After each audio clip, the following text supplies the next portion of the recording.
অসংখ্য অগণিতবার শুকরিয়া সিজদা এবং কৃতজ্ঞতা যিনি আমাদেরকে এমন এক মহান নবী দান করেছেন, যেই মহান নবী হলেন সকল নবীদের নবী। আলহামদুলিল্লাহ। যে মহান নবী হলেন সকল রাসূলদের রাসূল। আলহামদুলিল্লাহ।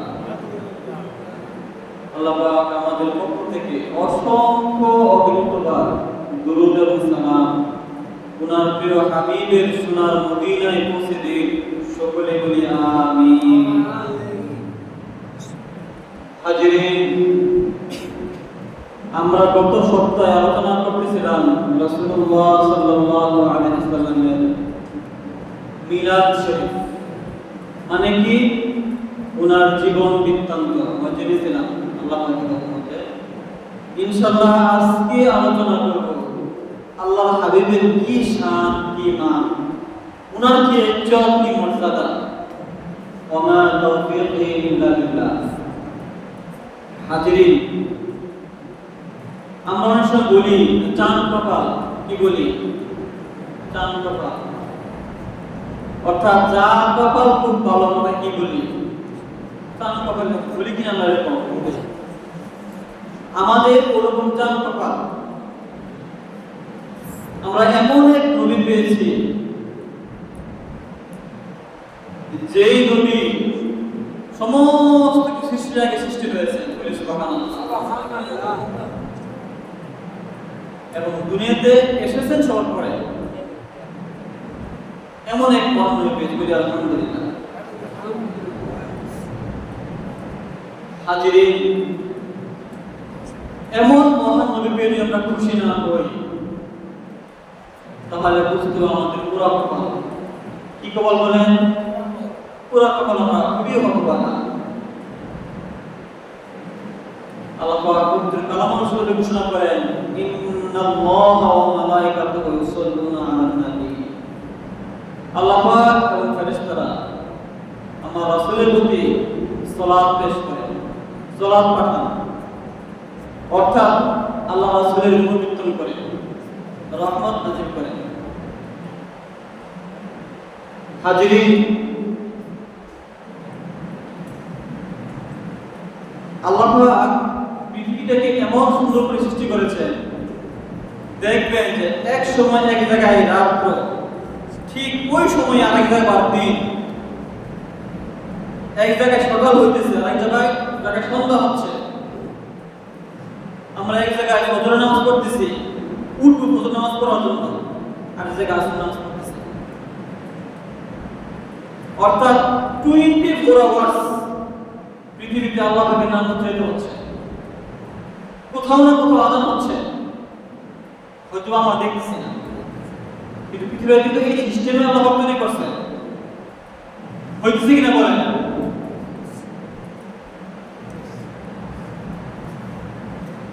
আমরা পবিত্র কোরআনের একটা আয়াত সবাই জানি। আল্লাহ বলছেন, বিসমিল্লাহির রহমানির রহিম, ওয়া রাফা'না লাকা যিকরাক। আয়াতের অর্থ হচ্ছে, হে রাসূল, আমি আপনার আলোচনাকে, আপনার জিকিরকে সমুন্নত করেছি, সুউচ্চ করেছি। বলে সুবহানাল্লাহ। আল্লাহ পাক নিজে বলতেছেন, হে হাবিব, আপনার আলোচনাকে আমি সমুন্নত করেছি। আচ্ছা, এই যে বিশাল বড় পৃথিবী আমরা দেখি, আমি একটু আগে বললাম যে পৃথিবীর প্রত্যেকটা জায়গায় আযান হয় কিনা? কোনো একটা সেকেন্ড বাদ নাই। কিন্তু যখন আমরা আযান কি বলি? আশহাদু আল্লা ইলাহা ইল্লাল্লাহ বলি কিনা? এরপরে কি বলি? আশহাদু আন্না মুহাম্মাদুর রাসূলুল্লাহ। অর্থাৎ যেখানে রাসূলের নাম, যেখানে আল্লাহ পাকের নাম, সেখানে রাসূলের নাম। আমরা আকামত দিই নাকি? দেখি না? আমরা কি বলি? আশহাদু আল্লা ইলাহা ইল্লাল্লাহ, আশহাদু আল্লা ইলাহা ইল্লাল্লাহ। পরে কি বলি? আশহাদু আন্না মুহাম্মাদুর রাসূলুল্লাহ, আশহাদু আন্না মুহাম্মাদুর রাসূলুল্লাহ। এই যে রাসূলের নাম আছে এখানে বলেন। আচ্ছা, আমরা নামাজ আদায় করি, সালাত, নামাজ আমরা কি করি? প্রথমে সালাত পড়ি, সূরা ফাতিহা পড়ি, অনেক সূরা পড়ি, সে যখন আমরা বই থেকে যাই কি করি এখানে আমরা আসসালামু আলাইকা আইয়ুহান নবী বলি কিনা আমরা আসসালামু আলাইকা, শান্তি ঘোষিত করতে রাসূলুল্লাহ আপনার প্রতি, অর্থাৎ নামাজে সালাম দেওয়া এটা ওয়াজিব। এটা কি বলেন? ওয়াজিব। আমরা কি দেখতে পাচ্ছি? আযানে আল্লাহর নামের পাশে কার নাম? রাসূলের নাম। ইকামতে আল্লাহর নামের পাশে কার নাম? রাসূলের নাম। আমাদের কালেমা লা ইলাহা ইল্লাল্লাহ, এটুকু আরো আছে লা ইলাহা ইল্লাল্লাহ মুহাম্মাদুর রাসূলুল্লাহ, কালেমাই রাসূলের নাম। তারপরে এই যে আমরা খুতবা দিব শুক্রবার, খুতবায় কি আমরা দুরূদ পড়ি রাসূলের প্রতি, প্রথম আল্লাহকে গুণগান করি, পরে রাসূলের দুরূদ পাঠ করি। চিন্তা করছেন? এরকম প্রত্যেকটি জায়গায় আল্লাহ বলতেছেন যে ইজা যুকিরতু যুকিরতা মাই, হে হাবিব যখন আমি আল্লাহ পাকের নাম উচ্চারিত হয় সাথে সাথে আপনার নাম উচ্চারিত হয়। সুবহানাল্লাহ, সুবহানাল্লাহ। চিন্তা করতে পারছেন? চিন্তা করছেন ভাবে আমাদের সন্তান যখন হয় তখন আমরা কানে আযান দিই কিনা? তখন কি আমরা এটা বাদ দেই যে আশহাদু আন্না মুহাম্মাদুর রাসূলুল্লাহ, এটাকে বাদ দিই আমরা? বাদ দিই না। এটা কিন্তু আমাদের সন্তানদের কানে আমরা বলি। এইটুকু দুনিয়ার অবস্থা আমরা বর্ণনা করলাম। হাজিরিন, পরকালে দেখবেন শুধু রাসূলের প্রশংসা। আল্লাহ পাকের সুবহান আরশে আল্লাহ পাকের নাম লেখা আছে, লা ইলাহা লেখা আছে, লেখা আছে মুহাম্মাদুর রাসূলুল্লাহ লেখা আছে। সুবহানাল্লাহ। অর্থাৎ লা ইলাহা ইল্লাল্লাহর পাশাপাশি কি লেখা আছে? মুহাম্মাদুর রাসূলুল্লাহ। যখন বেহেশতে প্রবেশ করবেন তখন দেখতে পাবেন যে বেহেশতের উপর গিলমান তাদের চোখের পুতুলের মধ্যে লেখা আছে আল্লাহ মুহাম্মদ। সুবহানাল্লাহ। আপনি ফল খাবেন, ফল লেখা আছে আল্লাহ মুহাম্মদ। সুবহানাল্লাহ। আপনি গাছ থেকে তাকাবেন, গাছে লেখা আছে আল্লাহ মুহাম্মদ। অর্থাৎ যেখানে আল্লাহ পাকের নাম সেখানে রাসূলের নাম। সুবহানাল্লাহ। এটা আল্লাহ বলতেছেন যে ওয়ারাফা'না লাকা যিকরা, হে হাবিব আমি আপনার নামকে সুউচ্চ করেছি। সুবহানাল্লাহ। যেখানে রাসূলের নাম, রাসূলের প্রশংসা, সেখানে আল্লাহর প্রশংসা। যেখানে আল্লাহর প্রশংসা সেখানেই রাসূলের প্রশংসা। এটা কে করেছে? বা আমি আপনি করেছি? রাসূল করেছে? কে করেছে বলেন? মহান আল্লাহ পাক করেছে। সুবহানাল্লাহ। আমাদের এমন এক রাসূল, আমাদের কালেমা কি? লা ইলাহা ইল্লাল্লাহ মুহাম্মাদুর রাসূলুল্লাহ। এটা কাদের কালেমা? আমাদের কালেমা। হাজিরিন, এই কালেমা সকল নবীদের কালেমা। সুবহানাল্লাহ। হযরত আদমের কালেমা লা ইলাহা ইল্লাল্লাহ মুহাম্মাদুর রাসূলুল্লাহ, ইব্রাহিমের কালেমা লা ইলাহা ইল্লাল্লাহ মুহাম্মাদুর রাসূলুল্লাহ, ঈসা আলাইহিস কালেমা লা ইলাহা ইল্লাল্লাহ মুহাম্মাদুর রাসূলুল্লাহ। অর্থাৎ আমাদের নবীকে কেউ স্বীকৃতি না দিয়া, ঈমান না আনিয়া কেউ নবী হইতে পারে না। সুবহানাল্লাহ। কেউ রাসূল হইতে পারে না। সুবহানাল্লাহ। তবে উম্মতের কালেমা ভিন্ন। যেমন আদম নবীর উম্মতের কালেমা হচ্ছে লা ইলাহা ইল্লাল্লাহ আদমু সাফিউল্লাহ। মুসা সাল্লাল্লাহু আলাইহি ওয়াসাল্লামের কালেমা কি? লা ইলাহা ইল্লাল্লাহ মুসা কালিমুল্লাহ। ঈসা আলাইহিস কালেমা হচ্ছে, তার উম্মতের কালেমা হচ্ছে লা ইলাহা ইল্লাল্লাহ ঈসা আলাইহিস। এরকম উম্মতের কালেমা ভিন্ন, কিন্তু প্রত্যেক নবীদের এক কালেমা, এটা আমরা বলি। সুবহানাল্লাহ। আমাদের রাসূলের এমন শান, এমন মান, সেই রাসূলের উম্মত আমরা হইতে পারছি বলেন? আমরা কি পুরো কপাল না চার কপাল আমাদের? বলেন আমাদের চার কপাল, আমাদের পুরোটাই কপাল। আলহামদুলিল্লাহ। হাজিরিন, উনি কেমন রাসূল? উনি এমন এক মহান রাসূল, যেই রাসূলের খুশিতে আল্লাহ পাক খুশি হয়। সুবহানাল্লাহ। যেই রাসূলের খুশি আল্লাহ পাক চান, ওনার সন্তুষ্টি আল্লাহ পাক অর্জন করতে চান। সুবহানাল্লাহ। হাজিরিন, আল্লাহ পাক আমাদের প্রিয় রাসূলের নাম উল্লেখ করে কোরআনে ডাকেননি। আপনি দেখবেন পবিত্র কোরআনে অনেক নবীর নাম আছে। আল্লাহ বলতেছেন ইয়া জাকারিয়া, হে জাকারিয়া, ইয়া ইয়াহইয়া, হে ইয়াহইয়া, এরকম ইয়া মূসা, ইয়া ঈসা, আল্লাহ পাক প্রত্যেক নবীর নাম বলে তাকে ডাক দিয়েছেন। কিন্তু আপনি পবিত্র কোরআনের কোথাও পাবেন না যে ইয়া মুহাম্মদ বলেছে, কোথাও নাই। আমাদের রাসূলের নাম উল্লেখ করে আল্লাহ পাক কখনো ডাকেননি। বলি সুবহানাল্লাহ। কি ডেকেছেন তাহলে? ইয়া আইয়ুহান নাবিয়্যু, ইয়া আইয়ুহার রাসূলু, হে নবী, হে রাসূল, এরকম ইয়া আইয়ুহাল মুযাম্মিলু, এরকম বলে ডেকেছেন। বলি সুবহানাল্লাহ। এটা আমার খুশি না বেজা বলেন? আল্লাহ পাক এমন ইজ্জত দিয়েছেন আমাদের নবীকে, বলি আলহামদুলিল্লাহ। হাজিরিন, পবিত্র কোরআনে পাকের বিভিন্ন জায়গায় আল্লাহ পাক আমাদের নবীর বিভিন্ন অঙ্গ প্রত্যঙ্গে বর্ণনা দিয়েছেন। বলি সুবহানাল্লাহ। আপনি কল্পনা করতে পারেন আল্লাহ পাক বলতেছেন, আলাম নাশরাহ লাকা সাদরাক, হে হাবিব, আমি কি আপনার বক্ষকে প্রশস্ত করিনি? আপনার সামনে সামনে আমি কি আপনার বক্ষকে প্রশস্ত করিনি? এখানে আল্লাহ পাক আমাদের হাবিবের সদরের কথা, বক্ষের কথা বর্ণনা করেছেন। বলি সুবহানাল্লাহ। চিন্তা করছেন আল্লাহ পাক আমাদের প্রিয় হাবিবের, প্রিয় রাসূলের পিঠের কথা বর্ণনা দিয়েছেন পবিত্র কোরআনে। কিসের কথা বলেন? পিঠের কথা। ওয়াদা'না আনকা ওয়িসরাক, হে রাসূল, আমি আপনার পিঠ মোড়ক থেকে বোঝাকে সরিয়ে দিয়েছি। বলি সুবহানাল্লাহ। চিন্তা করছেন আল্লাহ পাক আমাদের রাসূলের মুখের কথা, জিহ্বার কথা বর্ণনা করতেছেন। লা তুহাররিক লিসানাকা লিতা'জালা বি, হে রাসূল, আপনি পবিত্র কোরআনকে মুখস্থ করতে যায় আপনি তাড়াহুড়া করিয়েন না। আমি নিজেই এই কোরআনকে আপনার অন্তরে জমা করে দেব। বলে সুবহানাল্লাহ। এবং পড়ার ব্যবস্থা করে দেব। বলে সুবহানাল্লাহ। চিন্তা করছেন আমার হাবিব, আমাদের রাসূল যেই শহরে বাস করতেন সেই শহরে কসম খেয়েছেন আল্লাহ পাক পবিত্র কোরআনে। বলে সুবহানাল্লাহ। ওয়াহাদাল বালাদিল আমিন, সেই পবিত্র শহরের কসম, নিরাপদ শহরের কসম।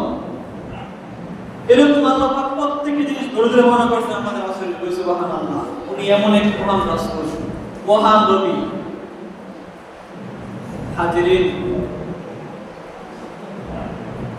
আমাদের প্রিয় রাসূল সাল্লাল্লাহু আলাইহি সাল্লাম উনি এমন এক মহান রাসূল, সেই রূহের জগতে যখন সমস্ত নবী রাসূল সেখানে ছিলেন, আল্লাহ পাক কনফারেন্স করছেন নবীদের রাসূলদেরকে নিয়ে। ওয়া ইযা আখাযা মিসাকান নাবিয়্যিন, আয়াত ও আয়াত আল্লাহ পাক বলতেছেন, হে রাসূল, আপনি স্মরণ করুন ওই সময়ের কথা যখন আল্লাহ পাক নবীদের কাছ থেকে অঙ্গীকার গ্রহণ করেছিলেন। কি অঙ্গীকার? যে আমি এক রাসূল পাঠাবো, তোমরা সেই রাসূলকে স্বীকার করবা। এবং দুটি কাজ আল্লাহ পাক বাধ্যতামূলক করে দিয়েছেন। কি দুটি কাজ? লা তুমিনুন্না বিহি, তোমরা আমার সেই রাসূলের প্রতি ঈমান আনয়ন করবা। ওয়ালা তানসুরুন্না, এবং তোমরা অবশ্যই তাকে সাহায্য করবা। বলে সুবহানাল্লাহ। উনি এমন এক রাসূল, আমাদের রাসূলকে স্বীকৃতি দিয়া, আমাদের রাসূলকে ঈমান আনিয়া তারা ঈমান নবী হয়েছেন, রাসূল হয়েছে। বলে সুবহানাল্লাহ। হাজিরিন, উনি এমন এক মহান রাসূল। আমরা আরেকটা ঘটনা সবাই জানি, আল্লাহ পাক আমাদেরকে প্রশ্ন করেছিল যে আলাস্তু বিরাব্বিকুম, আমি কি তোমাদের প্রভু নই? তখন সমস্ত লোক চুপ হয়ে গিয়েছিল। এই কথার উত্তর কার কাছে ছিল না। প্রথম আমাদের নবী বলেছিলেন কালু বালা, আমাদের নবীর কাছ থেকে শুনে সকলে বলেছে বালা, হ্যাঁ আপনি আমাদের নবী, আপনি আমাদের আল্লাহ। বলে সুবহানাল্লাহ। উনি এমন এক মহান রাসূল। হাজিরিন, আমরা এমন এক নবী পেয়েছি, কি বললাম, আমাদের সৌভাগ্য, আমাদের ভাগ্য সুপ্রসন্ন।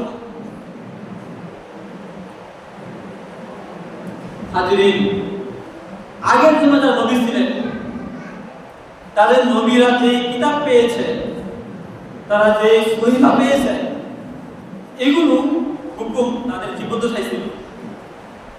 ইন্তেকালের পরে সেই কিতাবের হুকুম আর ছিল না। কিন্তু আমাদের এমন এক মহান নবী, যে আমরা কোরআন পেয়েছি 15 বছর আগে কোরআন, এটা কিয়ামত পর্যন্ত চলবে বলে সুবহানাল্লাহ। নবী ঈসা আসবেন আমাদের নবীর উম্মত হইয়া, উনিও এসে কোরআনকে মানবেন। সুবহানাল্লাহ। চিন্তা করতে পারছেন যে আমাদের কেমন নবী, আমাদের কেমন কোরআন, আমাদের নবীর সুন্নাত কিয়ামত পর্যন্ত থাকবে বলে সুবহানাল্লাহ। এটা কোনো পরিবর্তন নাই, নিয়মন এক মহান নবী। আমরা কি খুশি না বেজার বলেন? খুশি। হাজিরিন, আল্লাহ পাক আমাদের নবীর চরিত্রের সার্টিফিকেট দিচ্ছেন। আমাদের যখন চারিত্রিক প্রয়োজন হয়, কার কাছে যাই আমরা? চেয়ারম্যানের কাছে যাই, অথবা কোনো বিসিএস ক্যাডারের কাছে যাই, গিয়ে আমরা কি করি? একটা সার্টিফিকেট নিয়ে আসি। যেই লোকে আমাদেরকে সার্টিফিকেট দেয় তার চরিত্র কেমন আল্লাহ জানে, তাই না? আমরা ভালো হইতে পারে, খারাপ হইতে পারে, সেই প্রযোজনা আছে, জায়গায় আছে, তার কাছ থেকে আনতে আমরা আনি। কিন্তু আল্লাহ পাক পবিত্র কালামে হাকিমে আমাদের নবী সুকে বলতেছেন, ওয়া ইন্নাকা লাআলা খুলুকিন আযীম। হে প্রিয় নবী, হে প্রিয় হাবিব, আপনি হচ্ছেন সুমহান চরিত্র থেকে। সুবহানাল্লাহ। আম্মাজান আয়েশাকে প্রশ্ন করা হচ্ছে, ইয়া রাসূলুল্লাহ, হে আম্মাজান, আমাদের নবীর চরিত্র কেমন ছিল? কি প্রশ্ন করতে সাহাবায়ে কেরাম? যে আমাদের রাসূলের নবীর চরিত্র কেমন ছিল? তখন আম্মাজান বলতেছেন, তোমরা কি কোরআন পড়ো না? কোরআন পড়ি। বলে কোরআনই ছিল, কানা খুলুকুহু আল কোরআন। কোরআন যেরকম বর্ণনা করছে ঠিক ওরকম চরিত্র ছিল আমার রাসূলের। বলে সুবহানাল্লাহ। চিন্তা করছেন কেমন চরিত্র? আল্লাহ কানা ওয়া ইন্নাকা লাআলা খুলুকিন আযীম। আপনি হচ্ছে সুমহান চরিত্র অধিকারী। এখানে আল্লাহ পাক বলেন না যে আপনি ভালো চরিত্র বলে, উত্তম চরিত্র বলেন, সুমহান, সবচেয়ে উত্তম। কিরকম সুমহান? একটা বর্ণনা দিয়ে শুনেন। আমরা দুনিয়ার মানুষ কি করি? যখন আমাদের সাথে কেউ অন্যায় করে, অনেকে আমি এখন সত্যি নেই, আমার অন্যায় করতেছে, মারতেছে, যখন আমার সত্যি হয় তখন তাকে মারার চেষ্টা করি কিনা, বা সর্বোচ্চ মাফ করে দিই। কিন্তু দেখেন আল্লাহ হাবিব কি করেছেন? আল্লাহ হাবিব সাল্লাল্লাহু আলাইহি ওয়াসাল্লাম ছিলেন মক্কায়, সাহাবায়ে কেরাম এমন কোনো কাজ করেন নাই বা কাজ বাকি রাখে না তাকে মারার জন্য, অর্থাৎ মারার জন্য সব কিছু করেছেন। এমনকি শেষ পর্যায়ে ঘোষণা করেছেন যে মুহাম্মদকে মারতে পারবে তাকে 100 উট দেওয়া হবে। কয়টা উট বলেন? 100 উট। বর্তমান বাজারে একটা উটের দাম মিনিমাম 5 থেকে 7 লাখ টাকা। চিন্তা করছেন?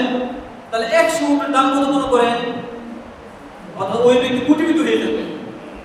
ঘোষণা করে যে ব্যক্তি মুহাম্মদকে মারতে পারবে, খুন করে নিয়ে আসতে পারবে, হোক জীবিত অথবা অমৃত, তাকে 100 উট ঘোষণা করা হবে। এটা মক্কা নেতারা ঘোষণা করেছে। আল্লাহ হাবিব সাল্লাল্লাহু আলাইহি ওয়াসাল্লাম যখন মক্কা বিজয় করলেন, তখন যা ঘোষণা করলেন, সবাইকে মাফ করে দিলাম। বলে সুবহানাল্লাহ। শুধু তাই না, ইসলামের গুরুতর সূত্র ছিল সুফিয়ান, আবু সুফিয়ান। বলতেছে আমি আবু সুফিয়ানকে মাফ করলাম, এমনকি যারা আবু সুফিয়ানের গরজে আশ্রয় নিবে তাকেও মাফ করে দিলাম। সুবহানাল্লাহ। চিন্তা করছেন উনি কেমন চরিত্র অধিকারী? সেদিকে আল্লাহ বলছেন, ইন্নাকা লাআলা খুলুকিন আযীম। হে হাবিব, আপনি হচ্ছেন সুমহান চরিত্রের অধিকারী। সুবহানাল্লাহ। হাদিসে এমন আসছে, ছোট বাচ্চা আসছে রাসূলের কাছে, বলতেছে রাসূলুল্লাহ আমিও দরজা বলে টানতেছেন, রাসূলুল্লাহ আসেন আমার সাথে। লজ যাইতেছেন বাচ্চার সাথে, ছোট বাচ্চার সাথে যাইতেছেন, বলতেছে আমাদের বাড়িতে কেউ নেই, আমার এই গাবি উটে দুধ দহন করে দেন, দুধ খাবো। আল্লাহ হাবিব তখন উটের দুধ, উটনির দুধ মুখে দিয়ে আসছেন। বলে সুবহানাল্লাহ। চিন্তা করছেন রাষ্ট্রপ্রধান, রাষ্ট্রনায়ক, পৃথিবীর সর্বশ্রেষ্ঠ মানুষ, তাকে ছোট বাচ্চা হাত ধরে নিয়ে গিয়েছে। নিয়মন এক মহান রাসূল। বলে সুবহানাল্লাহ। দেখো আমাদের কপাল কি পুরো কপাল না ভালো কপাল? বলেন। আমরা সৌভাগ্যবান, আমরা এমন এক রাসূল পেয়েছি। হাজিরিন, এগুলো সবাই করো না। আল্লাহ রাসূল সাল্লাল্লাহু আলাইহি আপনার স্ত্রী আমাদের আয়েশা বর্ণনা করতেছেন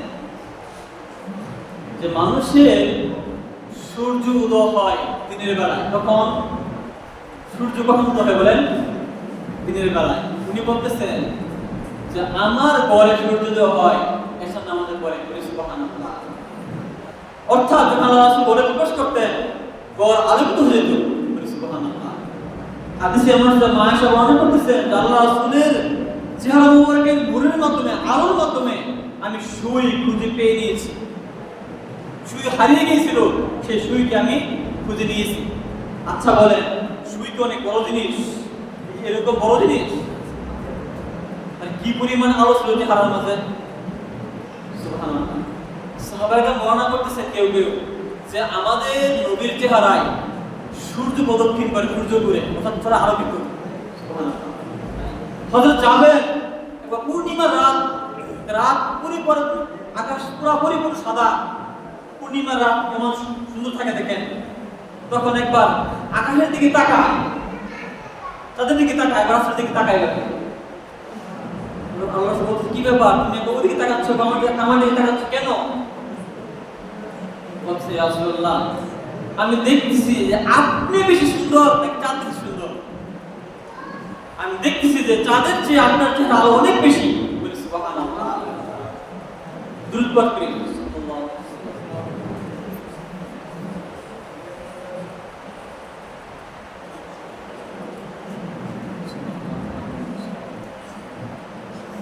হাজিরিন, কেমন রাসূল আমাদের, আমরা কেমন ভাগ্যবান। উনি যখন হাঁটতেন তখন আকাশের মেঘমালা উনাকে ছায়া দিতেন, সুবহানাল্লাহ। রৌদ্রের প্রখরতা কোনোদিন আমাদের রাসূলের গায়ে লাগে না। কেন? আকাশের মেঘ উনাকে ছায়া দিতেন, রাসূলের উপরে দিতেন। আমাদের হাবিব যখন দুলনায় দুলতেন, ছোট বাচ্চা ছিলেন, যেদিকে যাইতেন ওদিকে চাঁদ আসতো, সুবহানাল্লাহ। এদিকে আসতেন আকাশ চাঁদের দিকে আসতো, বলে সুবহানাল্লাহ। উনি ইনসাফদার, উনি ইনসাফ করেওয়ালা। উনি যখন দুধমা হালিমার কাছে ছিলেন, তখন দুধমা হালিমার আরেকটা সন্তান ছিলেন। তখন উনি সব সময় দুধমা হালিমার ডান স্তন পান করতেন, ছোট বালক। কখনো কখনো আম্মাজান হালিমা বাম স্তনের আল্লাহর মুখ দিতেন, উনি খাইতেন না। কেন খাইতেন না? যে এটা আমার ভাই, দুধ ভাই খাইবে, সুবহানাল্লাহ। এটা কেউ বলে দিয়েছে বলেন? কেউ বলে দিয়েছে? বলে দেয় না। জন্মগ্রহণের পরে উনি সেজদায় গিয়েছেন, আল্লাহ পাকের প্রশংসা করেছেন, হাতগুলো উপরে আঙ্গায় রেখেছেন, সুগন্ধি অবস্থায়, সুন্দর বেহেশতি কাপড় পরিহিত অবস্থায় দুনিয়াতে এসেছেন, বলে সুবহানাল্লাহ। চিন্তা করছেন, খতনা করা অবস্থায়। আল্লাহ হাবিব অবস্থান কেউ দেখেনি। আল্লাহ হাবিব কোনোদিন বিছানায় প্রস্রাব করেননি ছোট অবস্থায়, বলে সুবহানাল্লাহ। আমরা প্রস্রাব করেছি কিনা বলেন? অসংখ্য প্রস্রাব করেছি, আমাদের হিসাব নাই। আল্লাহ হাবিব কোনোদিন কাপড় নষ্ট করেননি, বলে সুবহানাল্লাহ। উনি এমন এক মহান রাসূল। হাজিরিন, একবার সাহাবাগণ প্রশ্ন করতেছেন, ইয়া রাসূলুল্লাহ, আপনি তো আমাদের জন্য নিয়ামত।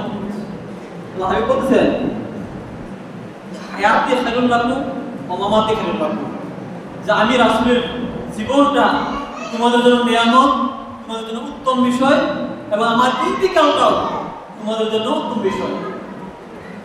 তখন তারা প্রশ্ন করতেছে, ইয়া রাসূলুল্লাহ, আপনি আমাদের কাছে আছেন জীবিত অবস্থায়, এটা নিয়ামত, আমরা দেখতে পাইতেছি, কিন্তু আপনি ইন্তিকালের পরে আমাদের জন্য কিভাবে নিয়ামত হবে, যদি একটু ব্যাখ্যা করে বুঝাই দিতেন, আমরা যদি একটু ভালোভাবে বুঝতাম। আল্লাহ হাবিব বলতেছেন, শুনো, আমার যত উম্মত আসবে কিয়ামত পর্যন্ত, এরা কি করবে? ভয় পাপ করবে না কি করবে? সব করবে। তো যখন আমি তাদের পাপ দেখবো, আমলনামাগুলো প্রথমে রাসূলের কাছে পেশ করা হয়। কার কাছে পেশ করা হয় বলেন? রাসূলের কাছে। যখন আমি দেখবো আমার কোন উম্মত ভালো কাজ করেছে, হামিদুল্লাহ, আমি আল্লাহকে প্রশংসা করব। আর যখন দেখবো আমার কোন উম্মত অন্যায় কাজ করেছে, পাপ করেছে, ইস্তাগফিরুল্লাহ, আমি আল্লাহর কাছে ওই ব্যক্তির পক্ষ হয়ে ক্ষমা চাবো, বলি সুবহানাল্লাহ। চিন্তা করছে, জিনা করতেছি আমি, ক্ষমা যাচ্ছে কে? আমার রাসূল। আমি মোবাইলের দিকে দিকে পাপ করতেছি, ক্ষমা যাচ্ছে কে? আমার রাসূল। আমি অজনে কম দিচ্ছি, কে ক্ষমা যাবে বলেন? আমার রাসূল। উনি এমন এক দয়ালু রাসূল। আপনারা এই রাসূল পেয়ে খুশি না বেজার বলেন? অবশ্যই আমরা খুশি। হাজিরিন, আল্লাহ হাবিব সাল্লাল্লাহু আলাইহি সাল্লাম, আমরা যখন কেউ মারা যায়, ইন্তেকাল করি, তখন কি হয়? আমাদেরকে গোসল দেওয়া হয় কেন বলেন? কাপড় চেঞ্জ করা হয়, তারপরে কাপড় আরেকটা চাদরে ঢেকে গোসল দেওয়া হয়। আল্লাহ হাবিবের ইন্তেকালের পরে, হাবিব ইন্তেকাল করেছে, সাহাবাগণ বিরক্ত করে গেছে যে কাপড় খুলবো না কিভাবে গোসল দিব। এমন সময় প্রত্যেক সাহাবাগণ ঘুম আল্লাহ পাক চাপিয়ে দিয়েছেন তাদেরকে। তারা এরকম ঘুমায়া তাদের থুতনি বুকে লেগে গেছে, তারা এভাবে ঘুমাইতেছেন। এমন সময় আওয়াজ হচ্ছে গায়েব থেকে, তোমরা এক কাজ করো, আমার হাবিবের কাপড় থাকা অবস্থায় গোসল দাও, বলি সুবহানাল্লাহ। আলী ওনাকে গোসল দিয়েছেন, তিনি বলতেছে, ইয়া রাসূলুল্লাহ, আপনি জীবিত যেরকম পবিত্র ছিলেন, ইন্তেকালের পর ঠিক সেরকম পবিত্র, বলি সুবহানাল্লাহ। শরীরের সামর্থ্য কোনো ময়লা পায়নি। সুবহানাল্লাহ। চিন্তা করতে পারছেন কেমন রাসূল আমাদের? আমরা যখন মারা যাব, আমাদের থেকে আজরাইল ফেরেশতা অনুমতি চাইবে যে আপনার দান করতে চাইবে? আল্লাহর সৃষ্টির মাঝে একমাত্র ব্যক্তি আমাদের রাসূল। আল্লাহ বলে দিয়েছেন, হে আজরাইল, তুমি আমার হাবিবের কাছে যাই অনুমতি চাইবা, সে বলে দান কবজ করার জন্য, তুমি দান কবজ করবা, বলি সুবহানাল্লাহ। জিবরাইল আসছেন সাথে, আজরাইল আসছেন সাথে, জিবরাইল আলাইহিস সালাম আসছেন। তখন আজরাইল অনুমতি চাইছেন, আপনার দান কবজ করার জন্য এসেছি, যদি আপনি বলেন আপনার দান কবজ করুন। তখন পাশে জিবরাইল হাবিব তাকাইছে জিবরাইলের দিকে, যে ভাই জিবরাইল, আপনি কি বলেন? আল্লাহ কি ইচ্ছা? তখন বলতেছে যে আল্লাহ আপনার জন্য অপেক্ষা করতে চাইতেছে যে আপনি কখন যাবেন। আল্লাহ খুব আগ্রহ নিয়ে অপেক্ষা করতেছেন, আপনি যাবেন, আপনার সাথে মিলিত হবে, আপনাকে দেখবে। সুবহানাল্লাহ। তখন বলতে, ঠিক আছে, আমার দান কবজ করুন। চিন্তা করতে পারছেন? এরকম তেমন বলতো কারো কাছে এরকম চাওয়া হবে না, অনুমতি একমাত্র রাসূলের কাছে চাওয়া হয়েছে। উনি এমন এক মহান ব্যক্তি, মহান সত্তা, বলি আলহামদুলিল্লাহ। হাজিরিন, রাসূলুল্লাহ সাল্লাল্লাহু আলাইহি ওয়াসাল্লাম ইন্তেকাল করেছেন।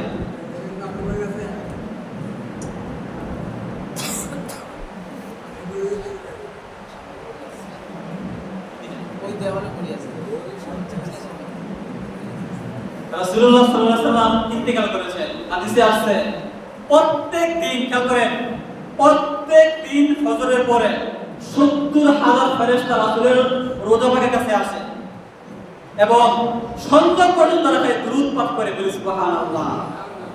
যখন সন্ধ্যা হয়ে যায় তারা চলে যায়।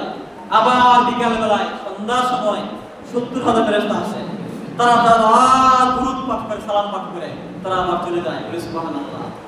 এবং কিয়ামত পর্যন্ত ফেরেশতাদের আমল হবে এটা, তারা দুরূদ পাঠ করবে, আসবে দুরূদ পাঠ করবে। সুবহানাল্লাহ। চিন্তা করছেন কেমন রাসূল আমাদের? হাজিরিন, এগুলো দুনিয়ার কথা। যখন আমরা ইন্তেকাল করব, আমাদের হাসর হবে। হাদিসে আসছে, সর্বপ্রথম আমার রাসূল উনি কবর থেকে উঠবেন, বলি সুবহানাল্লাহ। এবং তখন আল্লাহ পাক আহ্হার নাম ধারণ করবেন, খুব রাগান্বিত থাকবেন, কেউ তাকাই দিতে পারবে না আল্লাহর দিকে। তখন আমরা হাবিব প্রথম সিজদায় পড়ে যাবেন, সমস্ত উম্মতরা হা করবে, হাহাকার করবে।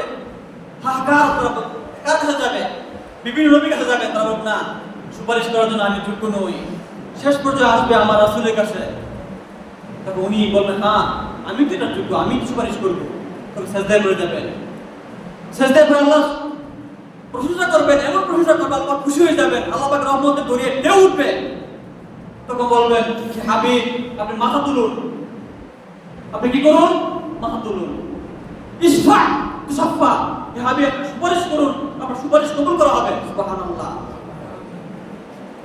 চিন্তা করছেন উনি এমন এক মহান রাসূল, এবং সেই দিন একমাত্র ব্যক্তি আমার রাসূল, যার হাতে থাকবে জান্নাহ, লেওয়ায়ে হামদ, প্রশংসার পতাকা থাকবে ওনার হাতে, বলি সুবহানাল্লাহ। সেই পতাকা নিয়ে সমস্ত নবী রাসূল সকল উম্মত আসবেন। আল্লাহ পাক যখন বিচার করবেন, সেই বিজয়ের আল্লাহ পাক কুরসির পাশে একটা স্থান থাকবে, মাকামে মাহমুদ। কি নাম বলেন? মাকামে মাহমুদ। আমরা তো বলি, আজানে দোয়ায় বলি মাকামে মাহমুদ। সেই মাকামে মাহমুদের অবস্থায় বসবেন, বলি সুবহানাল্লাহ। আর কেউ বসবেন না, উনি এমন এক মহান রাসূল। চিন্তা করতে পারছেন আমরা কেমন উম্মত? আমরা কি কবল পুরা নাকি আমরা সৌভাগ্যবান? বলেন সৌভাগ্যবান। এমন এক মহান রাসূল পেয়েছি। আমার রাসূলকে স্বীকৃতি দিয়ে সবাই রাসূল হয়েছে। হাজিরিন, আল্লাহ হাবিব সাল্লাল্লাহু আলাইহি ওয়াসাল্লাম যতক্ষণ পর্যন্ত বেহেশতে না ঢুকবেন ততক্ষণ পর্যন্ত সবার জন্য বেহেশত হারাম। বলি সুবহানাল্লাহ। উনি প্রথম বেহেশতে পা নাড়বেন, উনাকে প্রথম বেহেশতে পোশাক পরানো হবে, তারপর নবীরা। বলি সুবহানাল্লাহ। তো হাজিরিন, আপনাদের কাছে আমার একটা অনুরোধ থাকবে, যেহেতু রবিউল আউয়াল মাস, আমরা এই মাসে মিনিমাম কমপক্ষে আল্লাহ রাসূলের একটা জীবনী আমরা পাঠ করব ইনশাআল্লাহ। পারবো না ইনশাআল্লাহ? আমরা প্রত্যেকে একটা জীবনী কিনব আল্লাহ রাসূলের। অনেক বই আছে। আমি একটা বই সাজেস্ট করে যাচ্ছে, মাদারিজুন নবুয়া। কি নাম বলেন? মাদারিজুন নবুয়া। লেখছেন আল্লামা আব্দুল হক মুহাদ্দিস দেহলভীর রহমাতুল্লাহ আলাইহি। ধরেন 5 থেকে 700 বছর আগের লেখা বইটা। এটা ফার্সি ভাষায় লেখা, বাংলা ভাষায় অনুবাদ করা হয়েছে। আপনারা যে কোনো একটা বই কিনে পড়েন। নিজে না পড়তে পারেন, ছেলে মেয়েকে দিয়ে পড়ান, আপনি শুনেন, সেও শিখলো, আপনারও শেখা হইলো। ছেলে মেয়ে নাই, নাতি আছে, তাদেরকে পড়ান, তুমি এটা পড়ো, ভাই আমি শুনবো। পারবো না ইনশাআল্লাহ আমরা? আল্লাহ পাক আমাদের মহান রাসূলের যেরকম সুমহান মর্যাদা, ঠিক আমাদেরকেও আমল করে রাসূলের সুন্নাত মেনে সেরকম উত্তম উম্মত হতে দান করুন। সবাই বলে আমিন। হাজিরিন, আমরা দাঁড়িয়ে যাই, দাঁড়িয়ে ইশরাকাত সুন্নাত নামাজ পড়ে নিই। আসসালামু আলাইকুম ওয়া রাহমাতুল্লাহ।